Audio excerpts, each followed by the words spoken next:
What is up, my nerds? Welcome back to another episode of Roll4NerdyCheck. Zack could not be here today. He had a prior engagement, so it is just me. So we're doing a solo mission, and we're continuing on.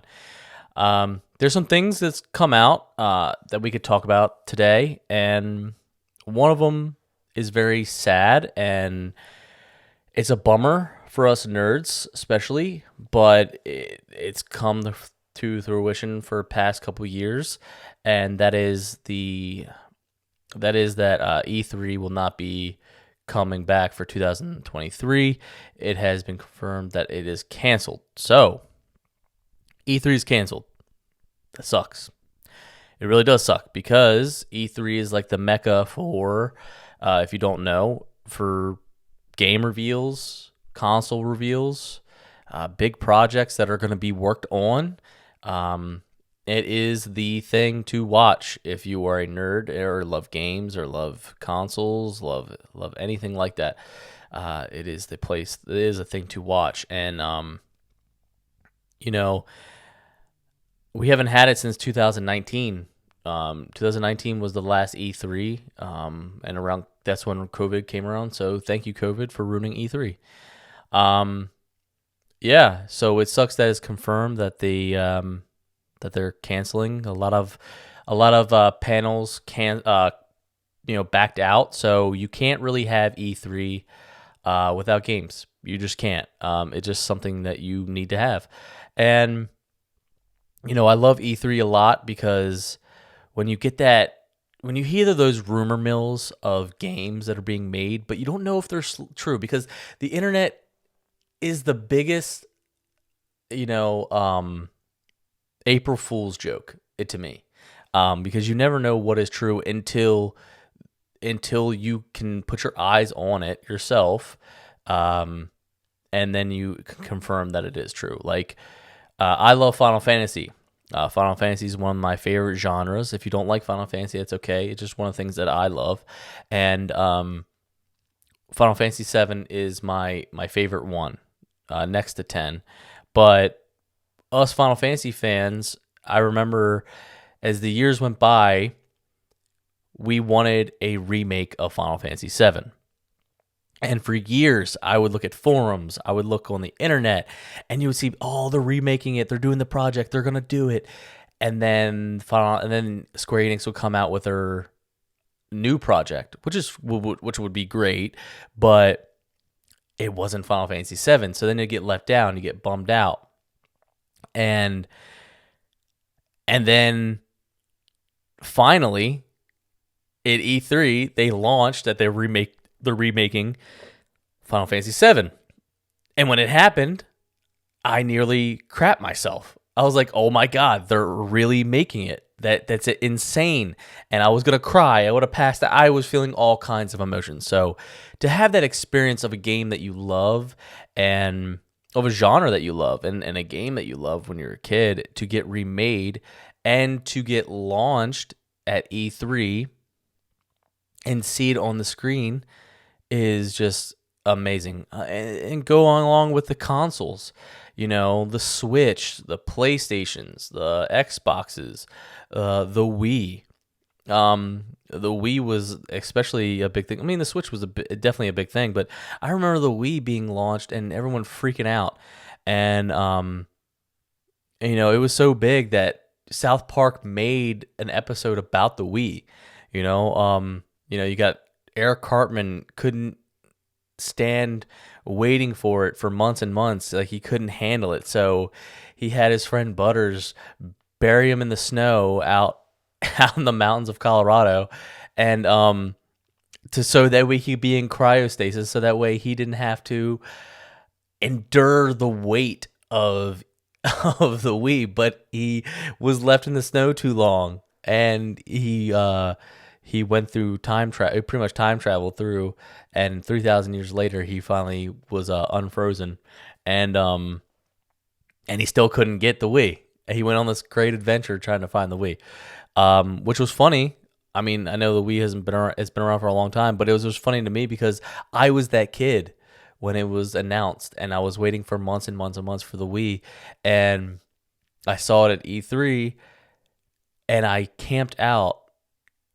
I camped out for the Wii at like a Walmart, and I remember it being midwinter when it was being released, and I camped out at a Walmart. I had gloves, we got my hat, had jackets and everything.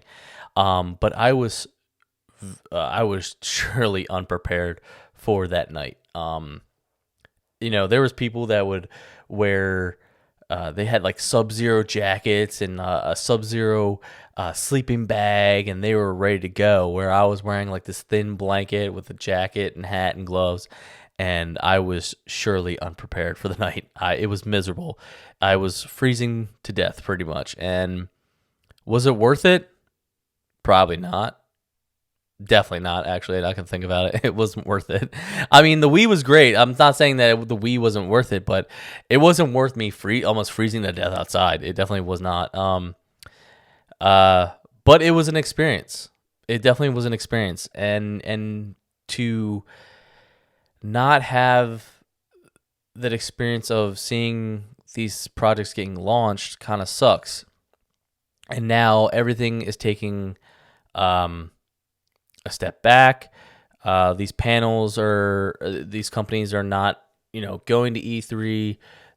Maybe it comes down to money. The fact is that, instead of spending a lot of money going to E3 and paying money for panels and everything, from what I saw, that a lot of these companies are kind of doing everything in-house, where they're going to create their own videos and launch their own projects that way. That kind of sucks, and I hope maybe next year, I have in hopes that maybe next year will be different, where everything can kind of get back to a sense of normalcy. Now, is that because I have that nostalgia of me growing up with E3? Maybe. Or I just wanted everything to kind of get back to the way it was. Again, that kind of goes off the nostalgia, but it kind of sucks that we won't have E3 this year. Oh well, we got to move on for now, and maybe next year will be different. And what's crazy is that if E3 was around, then they would be able to talk about what I want to talk about, and talk about video games is the announcement of a Teenage Mutant Ninja Turtles game.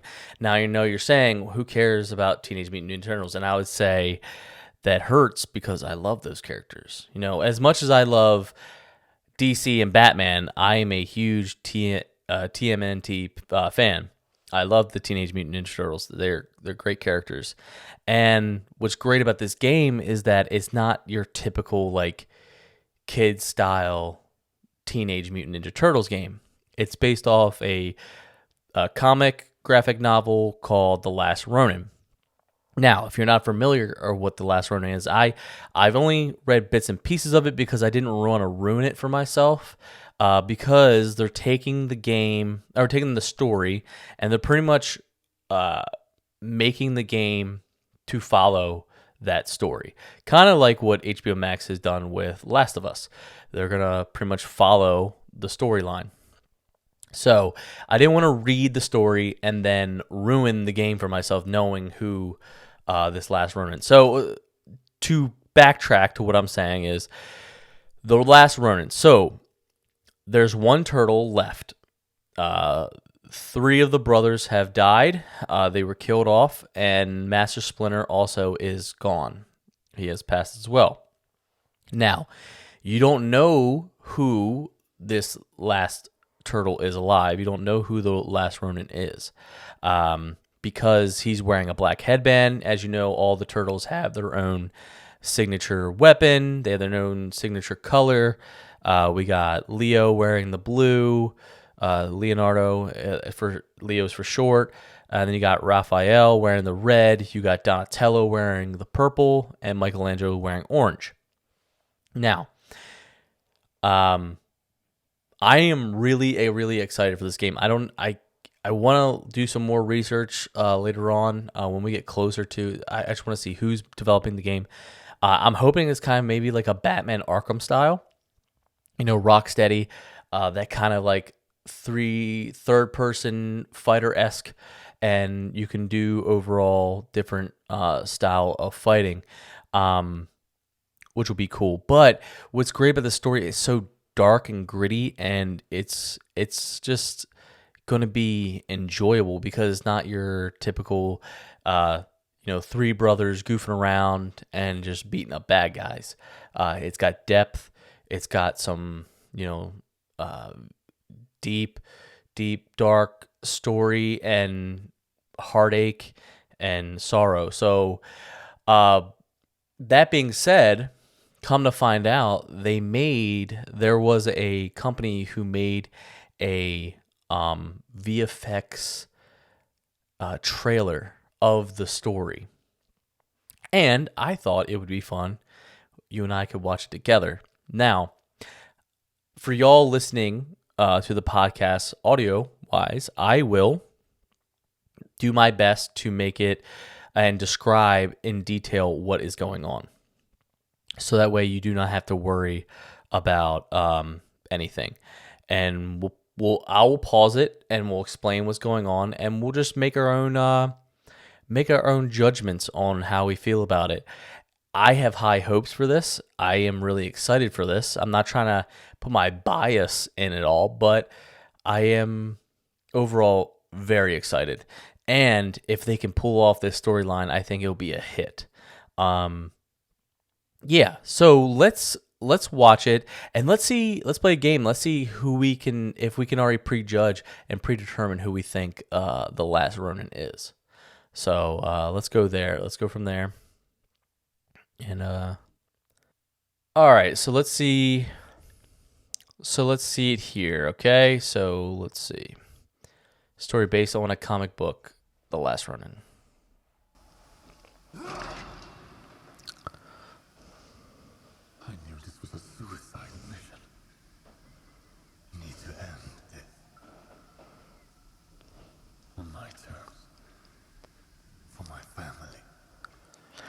All right, I'm going to pause it real quick.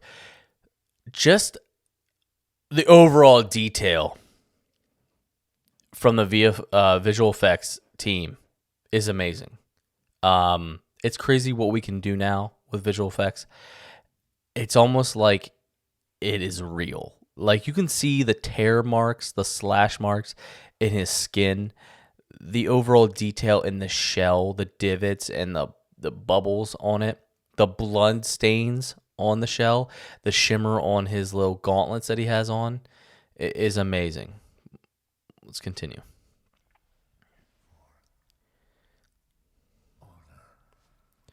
Wow. Whoa.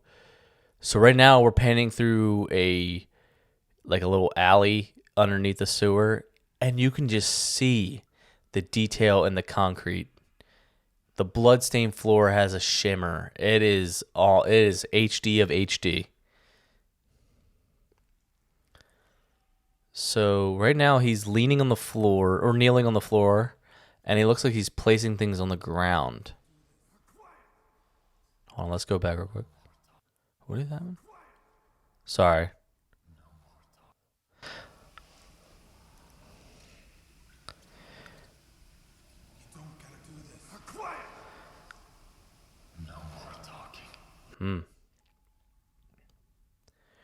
Oh, that's a good shot right there. That's a great shot.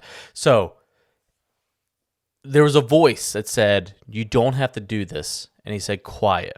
Now, for y'all listening, there was no one in the room with him other than like a rat that was walking by across the screen. But there's no one there. And could it be one of his brothers? But there, like I said, there's no one in the room.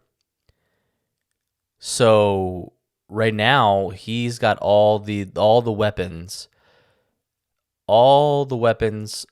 from all the turtles on the ground. So he's got the Leo sword, he's got Raph's sai, he's got Michelangelo's Mikey's nunchucks, and he's got Donatello's staff, and he's got all the headbands draped over them. So we don't really have an indicator on which one it is right now. But it's also weird that he's hearing voices. So is he having he's kind of has like a mental psychosis thing where like he can hear voices? Like he thinks he's hearing voices, like he thinks he hears one of his brothers. That's pretty interesting. Man, just like the detail.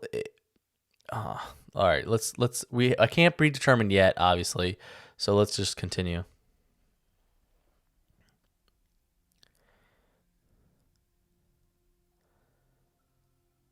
We were always so different.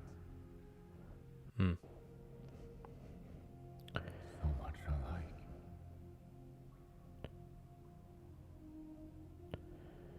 Wow.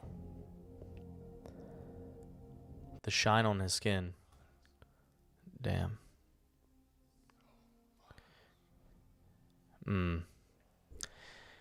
The heart. This is. I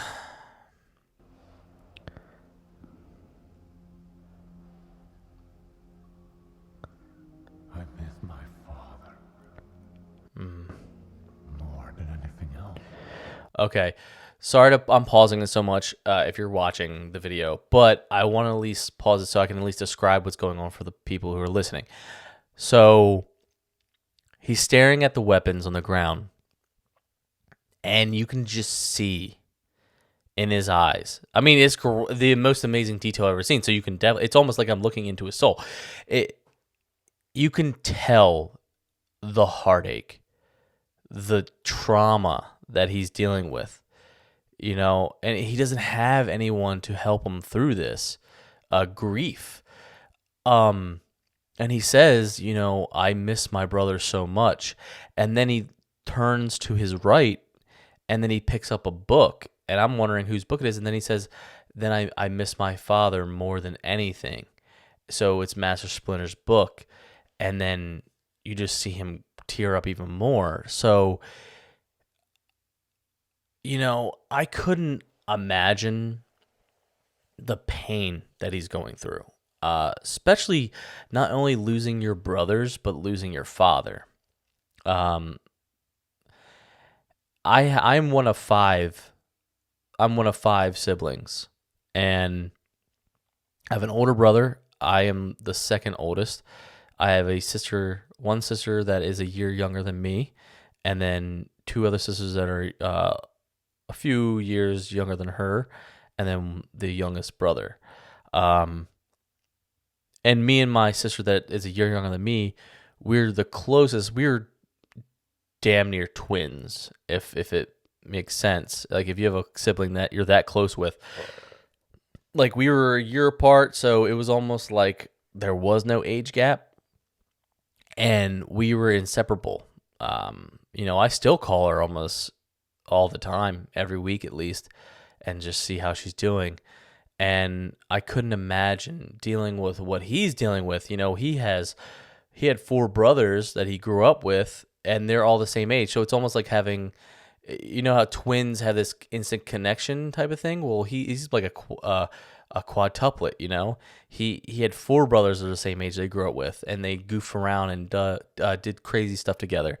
And now that he doesn't have them to lean on, it kind of sucks. And then to lose your father on top of that, I couldn't imagine the pain. And shout out to the voice actor that is bringing the tone of this video. He is spot on. He is doing so well, and he is raw. Like I am feeling the emotions of this. It is amazing. So he wanted to make his father proud. So laying the book down.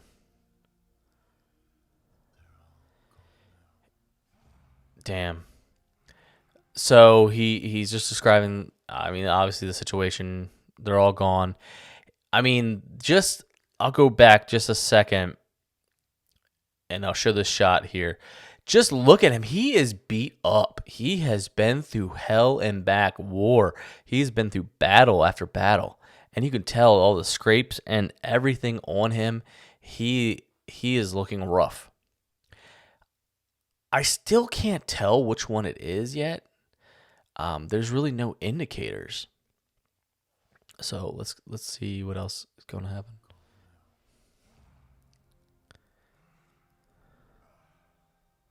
He's in a lot of pain, it seems. Physical pain at that. So they're panning. They're panning to this sword. Sorry, I'm pausing a lot, but he's panning. They're panning to the Leo's sword. It's broken, and he's picking up the sword. So is it Leo? Is this Leonardo? It's possible. I mean, out of all weapons. In the end, too little, too late. Story of my life. Oh, whoa. Okay, hold up. Okay, hold up. So he's putting the sword directly to his heart, like he's about to plunge it into himself. And if I remember correctly, samurai used to do the same thing. They used to commit an act called soboku. If I pronounced that right, if I didn't pronounce that right, I'm sorry.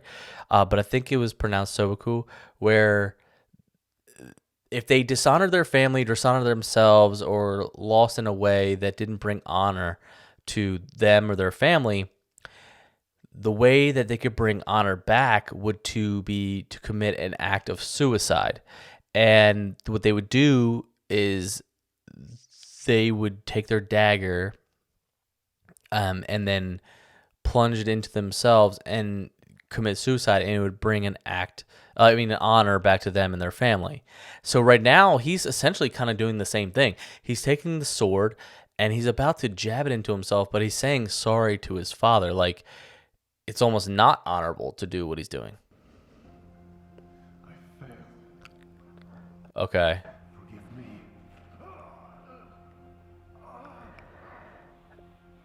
So he jabbed himself with it, but he didn't really like plunge it in. It's almost like he's kind of holding back, like he wanted to do it, but then he doesn't want to do it. And,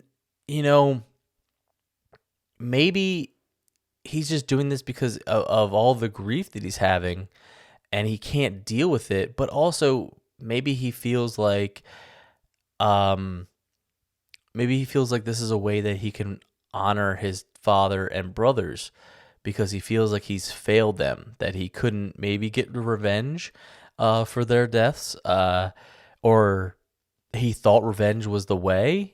And I don't know. I'm playing psychologist for an animated turtle right now. What do you want? I'm trying to think, but I'm not for sure. But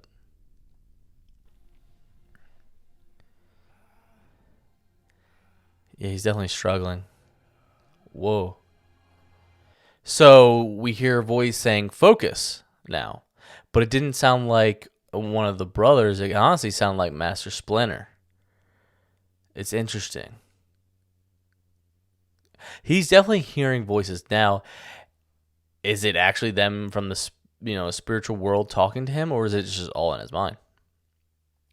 You decide.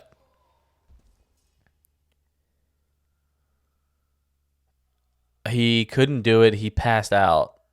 I think from all the pain, all the previous injuries that he dealt with, he just couldn't do it. And now he's having... Guys, don't wake him up soon. I'm eating the last bagel. Is that Raph? Hey, sleeping beauty. Wake up. We got things to do. Wow. That gave me chills. Is it over? Okay. So it looks like it's over. Wow. That really gave me chills, honestly. So what's crazy is that at the end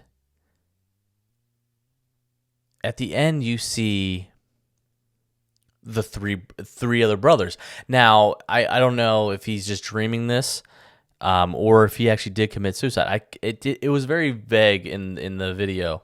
But one of them really sounded like Raph. It sounded like Raphael, because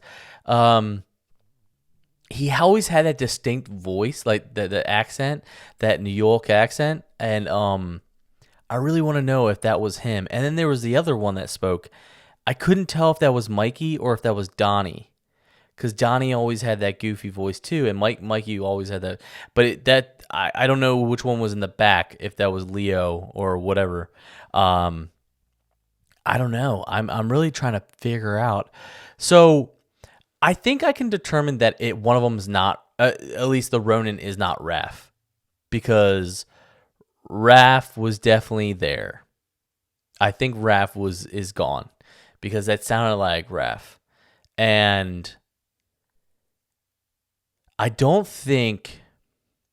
really don't think Leo would do this, like go on a revenge, because Leo was the kind one and soft one. But not that he was soft, but he was so level-headed that I don't think it would have it in him. Oh, well, of course, you're dealing with the trauma of losing your brother and your father, so that could really snap anyone. But I really don't think that he would. So I might eliminate Raph and Leo.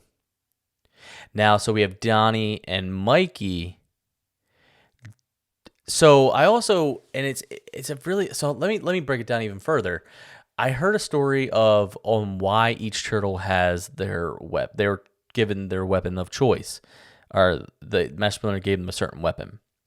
So Leo is the leader, and he was given a katana, the samurai swords. And from what I've heard, the samurai sword is a noble weapon and a sign of a leader. But also, since Leo was the kind and gentle one, Master Splinter gave him the swords, which was the deadliest weapon, to show sometimes you have to commit an act to. Sometimes you have to take a life, I guess, in self-defense, or however you want to determine that. Where Raphael is he's very hot-headed. He's very hot-headed, and the sai is a defensive weapon. So he can really only defend, so that way he can't kill. Raph would be the most likely one to kill.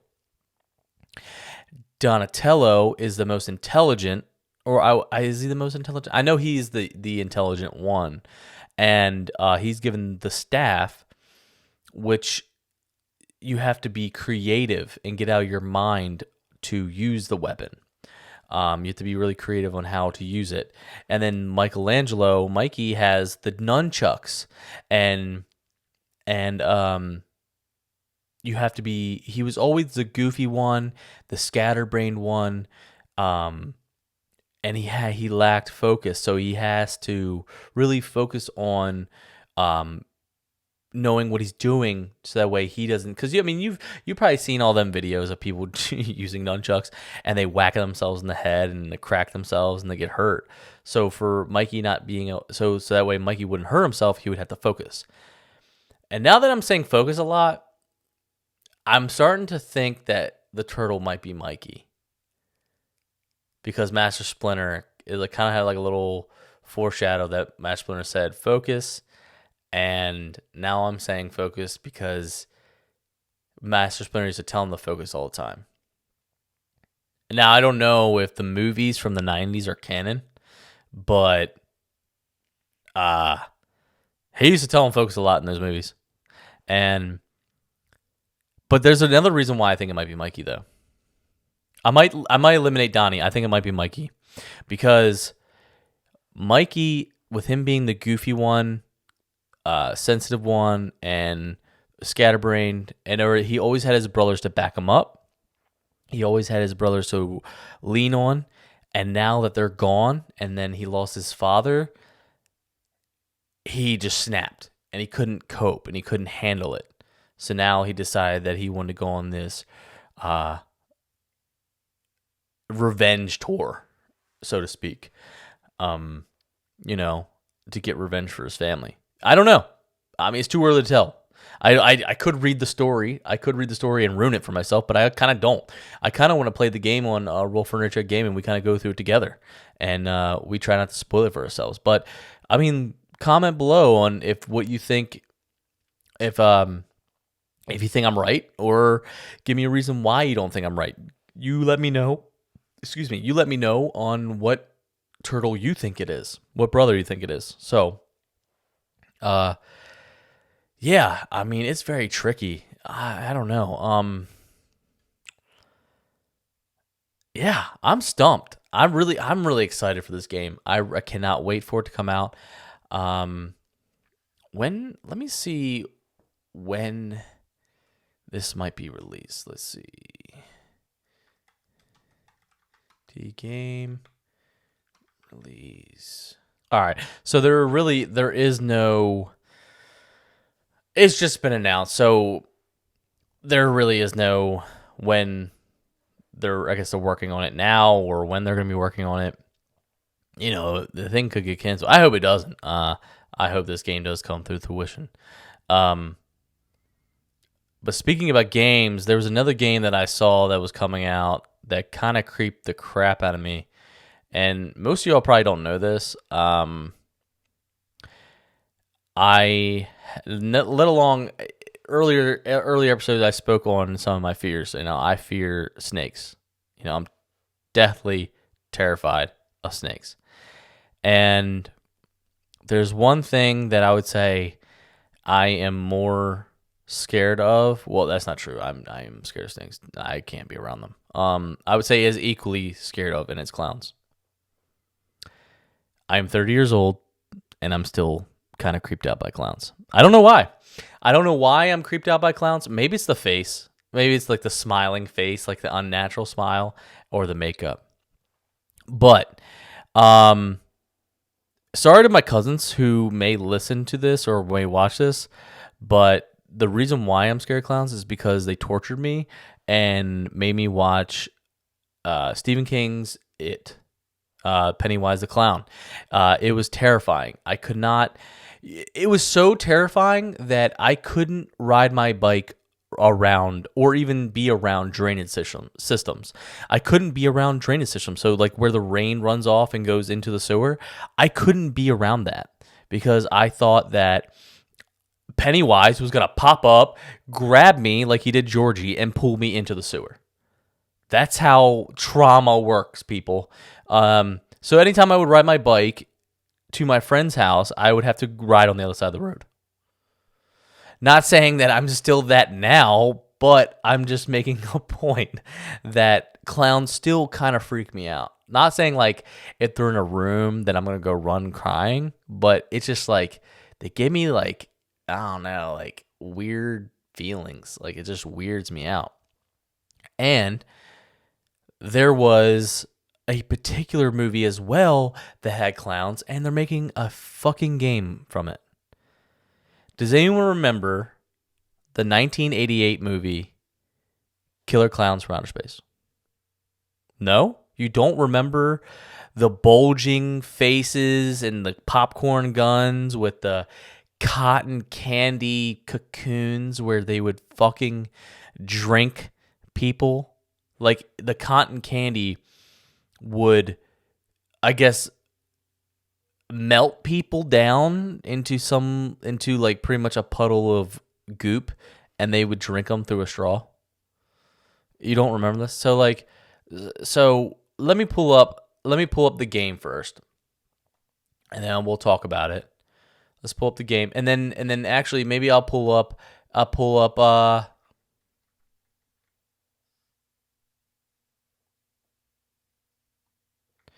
So let me pull up the game first, and then after that, maybe I'll pull up a scene for y'all to kind of understand what I'm talking about, how creepy it was.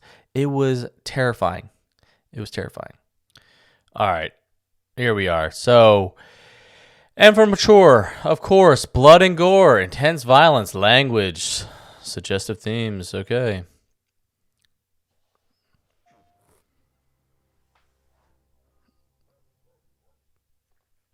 The art style looks cool. God, cassette players. There's a kid writing, drawing on a desk.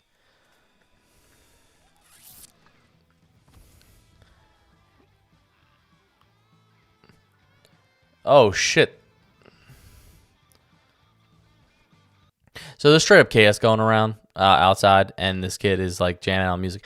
That's typical like 80s stuff where like horror movie flick where things would be going on in the background for you to see, where like the main protagonist is like jamming out in the foreground, and and there's just chaos going on in the background.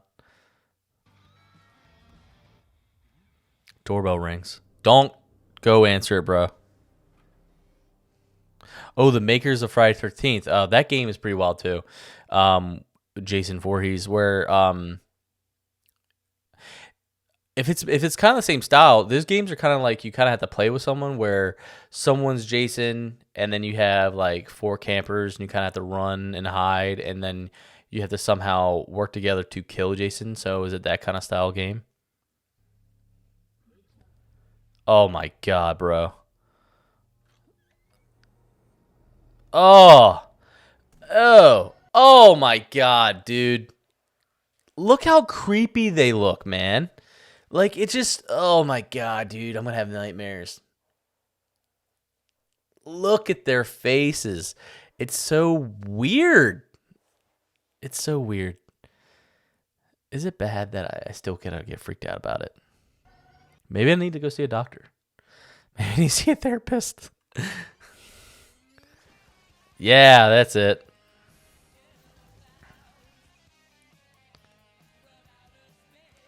Oh, God. Yeah, that's it right there. The cotton candy things. Hold on. Let me see. Let me see if I can let me see if I can pull up a reference to the movie. Killer counts. Space. Cotton candy. Yes. All right. All right, let's see here. Okay, yeah, this is it. This is it right here. Fucking killer clowns from outer space. What am I doing to myself? Why am I doing this?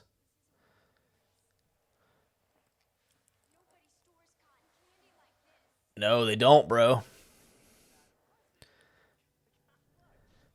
Ugh. Now, I'm not generally afraid. The 80s films are kind of corny now, but this was, as a kid, this was terrifying. So he pulls like the cotton candy off, and inside is a body that looks gelatinous, is bloody gelatinous goop. It's disgusting. And the dude's finally, look, there's one of them coming in and about to like put the other bodies up. Like they feed on humans for some reason. And why clowns? Like why? Like aren't clowns supposed to be cool? Don't you, kids like me growing up, you really want kids to be afraid of clowns? Yeah, I remember like all like the mechanisms in the spaceship and stuff having like child's like toys and stuff. It was like goofy. Yeah, like yeah, what was up with the popcorn? Oh, I never understood that. Cause they're oh shit. Oh, you better run, dog. This is where he grabs the popcorn gun. He grabs the popcorn gun. He's about to go blast you. All right, I'm done watching that. Sorry, I'm done watching that. I can't continue on. I will have nightmares. I know it's sad to say, but I will have nightmares. And then I'll wake up throughout the night, and then I won't get good sleep, and I'll be grumpy. And you don't want me to be grumpy on this podcast. It's not my thing. I don't want to be that. Speaking about grumpy, what's been making me really grumpy lately is April Fools. I think as you grow older, April Fools becomes kind of a dick thing to do. All the joking and stuff. Like as you're a kid, you think it's hilarious. But something that came out that played a trick on me, and it was not very nice, kind of hurt me a little bit. There was an article that was floating around where, so James Gunn, with him taking over DC, there's been rumors about who's going to be taking over, who's going to be in the new Batman Brave and the Bold movie. And the first article that rolled around was George Clooney. They're like, yep, George Clooney is going to be the new Batman, and everyone's like, what? Like, that is your choice, James Gunn? Like, what are you talking about? And then he literally had to publicly announce that it was not true because people believed it so cold-heartedly. And there was a new recent thing that came out, and it was that Jensen Ackles was going to be Batman, and Dylan O'Brien, who was in like Maze Runner, Teen Wolf, and all them, he was going to be Nightwing.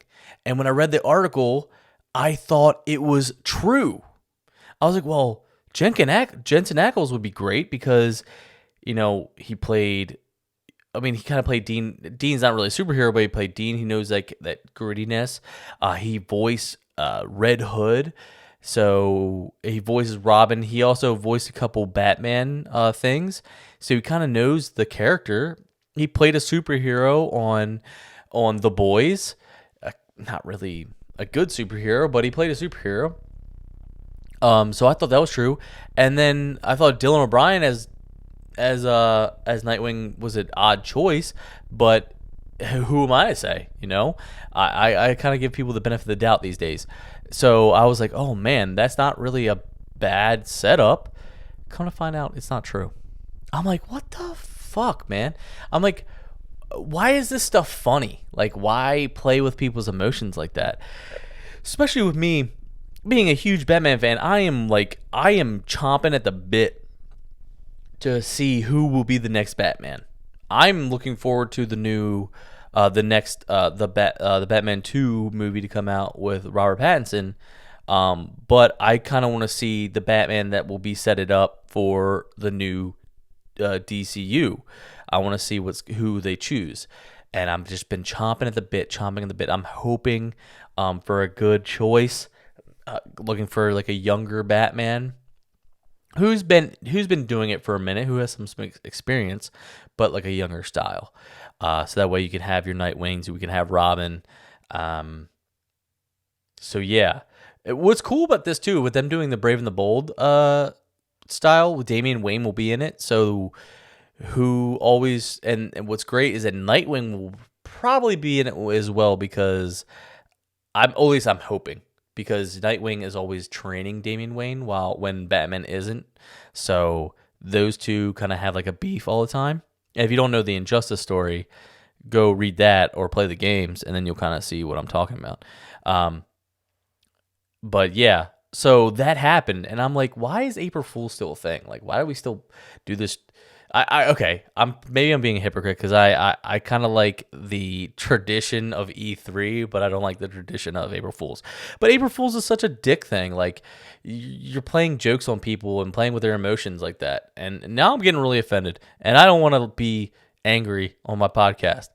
That's not what so I'm going to turn the leaf right now. I'm going to say, it's okay. I accept your apology, whoever made that article. But yeah, so I'm really looking forward to the new Batman. I'm really excited to see who they pick. Maybe James Gunn released the article by accident, and it is Jensen Ackles. So, but we'll see. Well, that's all I got for you today. It's a little shorter episode, but that's okay. They don't always have to be long. We talked about a few things. E3, the Teenage Mutant Ninja Turtle game being announced.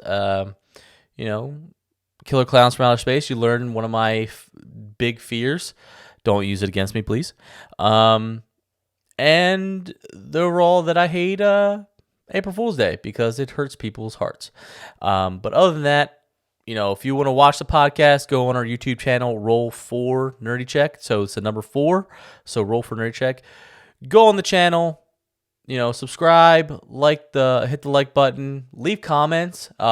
We really like when you would leave comments and let us know what you want to listen to, and what you want us to talk about. Believe it or not, it is kind of hard to come up with some subjects once in a while, when there's not really much going on in the news. This week it was pretty fun because there was a lot of cool things happening, and a lot of stuff being spread around. So yeah, leave comments of what you want us to talk about. If I don't know a certain subject, I will definitely do some research and get more familiar with it. Maybe there's things that I do know and give you my opinion on it. Also, leave a comment on which turtle you think is the Ronin. I think it's an interesting topic to talk about. If you want to listen to the podcast, we're out on Spotify, Apple Podcasts, Google Podcasts, iHeartRadio, and many others. So trust me, we're on them. Look us up and check it out. Downloads help. Overall views help. Everything helps. Yeah. Zack should be back next week, and we'll have a normal show. I'm looking into getting some guests lined up, so you might see a new face on here. You see me, I may see Zack as well, but with a new face and talking about some other things. Yeah, so stay tuned for that. I'm in the works right now. I'm working on it. So, but other than that, as always, stay nerdy, my friends.